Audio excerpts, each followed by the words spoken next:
how is it that you ultimately ended up wanting to dive into YouTube as a law tuber, so to speak? So I've always been interested in law, and although patent law has been good to me in a lot of ways, it is more technological than legal, which has not been my primary driver and sort of my own curiosity. My curiosity is much more in the legal aspect, and patent law doesn't have as much what you might consider churn in the legal aspects as it does in other fields of law. The issues that are debated in patent law tend to be much more rooted in the technological elements than the actual law as such.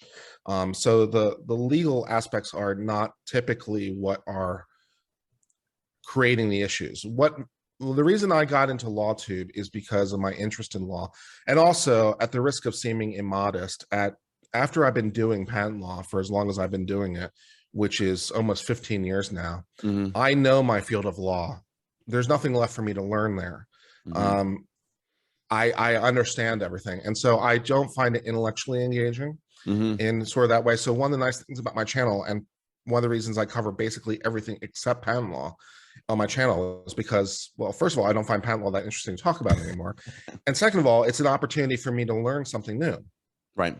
So I have over 1,100 videos on this channel at this point, and I think there might be one, maybe two that talk about patent law on the entire thing, because it's just not something I find very interesting.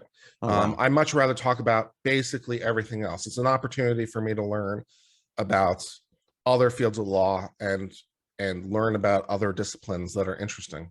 That's really cool. Yeah, I think it's really fascinating. Obviously, I've coming from the perspective from my sister who's who got into LawTube about a little bit more than a year ago at this point, and just watching her, and then just kind of seeing like you and Nate kind of come in the picture, and then eventually all these other lawyers are coming in there, and just like where all these lawyers coming from on YouTube. It's really funny. It's been really remarkable watching all of this that take place, especially with the Rittenhouse trial. But how long have you been doing YouTube for now to date? Depends a little bit how you count it, but I've been doing it seriously for about 2 years. 2 years, okay. And there were some false starts before that. Yeah. I mean, that's like with any I guess ambitious endeavor like YouTube or any like a small business that you're trying to make into a bigger business. That's the way I kind of look at this. Well, it was a lot of me trying to figure out if it was something I wanted to do at all for a while. For sure. Yeah, just testing the waters, just trying to see if it makes sense. Yeah, you can get the return on investment, which I totally understand.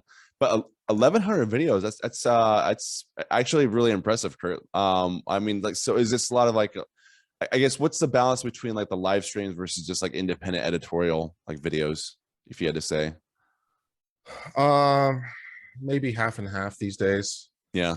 I typically film, or I have been filming, on like a Sunday or something, where I film a whole bunch of stories for later daily releases. So yesterday I filmed a whole bunch of stories for later releases that I have to still edit and release. But I do a fair amount of live streams too when something interesting happens. Right. Fortunately, there's new stuff happening all the time in law. Sometimes it's a little hard to keep up with it all. And sometimes moves faster than I can, right? I still have my day job. So I never got around to doing the US Supreme Court case oral arguments for the vaccine mandate. Oh, and it's like, well, now, geez, the Supreme Court's already decided the issue.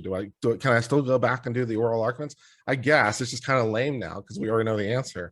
Yeah. But, so it's like, what can you do? For sure. Yeah. I mean, at this point, there's like at least like there's almost like a dozen of you that I know of off the top of my head, I think, like all these different lawyers. Yeah. And at least half of them have probably already covered anything related to the mandate. So it seems like the conversation has been exhausted.